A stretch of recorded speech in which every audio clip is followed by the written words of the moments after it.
Let's check on Camalig, Albay, which was badly affected by ashfall from Mount Mayon. Many evacuees, now displaced from their homes for almost 5 months now, are short of water and dealing with limited electricity due to Mayon's unrest. May live update si Ryan Reloban ng Abante mula sa Albay. Ryan, go ahead.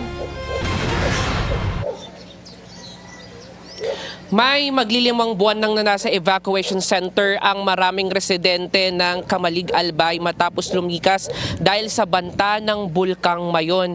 Kaya naman hirap na sila sa kanilang sitwasyon at pamumuhay. Mula pa noong January 6, 2026 nang lumikas ang daang-daang pamilya sa Camalig, Albay dahil sa panganib na dulot na patuloy ng pag-aalboroto ng Bulkang Mayon. Hanggang ngayon ay pasan na raw ng mga apektadong residente ang malaking pasakit ng sakuna na ito. Isa na si Maria Sherlyn Marilla na ayon sa kanya na problema nila ang supply ng tubig at kuryente sa evacuation center na nagpapahirap sa kanilang sitwasyon lalo na sa gitna ng matinding init ng panahon. Napaluha na lamang si Marilla habang sinasabi niya na pagod na raw siya sa araw-araw na iniisip kung paano na ang kanilang kabuhayan habang ang mga bata ay nahihirapan na rin makapag-aral sa kanilang kalagayan. Nananawagan po ako, kailangan na lang namin ng tulong, bahala na po si Lord. Alam na po ng yung mga nasa taas na magtutulong sa amin, bahala na po sila. Alam na po yan nila, di naman po ako magsabi kung ano-ano po ang ibigay sa amin. Thank you na lang yung maabot dito sa amin na ibigay. Maraming salamat po.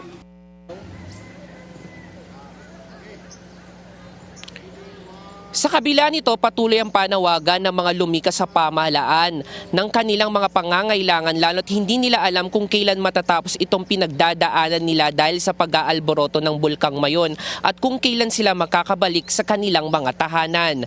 Hanggang ngayon kasi ay patuloy na nakakapagtala ng pyrolastic density current o mainit na uson sa timog kanlurang bahagi ng dalisdis ng Bulkang Mayon ngayong araw. Ayon sa PHIVOLCS, nangyari ang pagbuga ng abo mula sa bulkan sa pagitan ng 7:09 ng umaga at 7:26 ng umaga. Mahigpit pa rin na paalala sa publiko na bawal pumasok sa loob ng 6-kilometer permanent danger zone dahil nakabandera pa rin ang alert level 3 status. Kaya naman sa pag-iikot natin ay nabalot ng makapal na abo ang ilang kalsada at bahay kabilang na sa barangay Kirangan sa Camalig, Albay. Naabutan pa natin na naglilinis ang ilang tauhan ng DPWH para alisin ang abo na nakakalat sa nasabing kalsada. Kaugnay niyan, lalarga na ang mga karagdagang tauhan at mga heavy equipments ng DPWH patungong Albay. Pangunahing misyon ng grupo na magsagawa ng clearing operation at deglaging sa mga drainage na nabarahan ng makapal na abo na idinulot ng ashfall. Ayon kay DPWH Secretary Vince Dizon, nakikipag-ugnayan na siya sa iba pang mga national agency at mga lokal na pamahalaan sa Bicol, partikular sa Camalig at Ginobatan upang bigyan ng tulong ang mga residenteng labis na naapektuhan ng pag-aalboroto ng Bulkang Mayon. May sa mga oras na ito, kung nakikita nyo nga sa aking likuran, kalmado naman ang sitwasyon o ang sitwasyon ng Bulkang Mayon. Kanina may sa pag-iikot natin, simula kaninang umaga nagpunta tayo dito sa Albay, ay umuulan.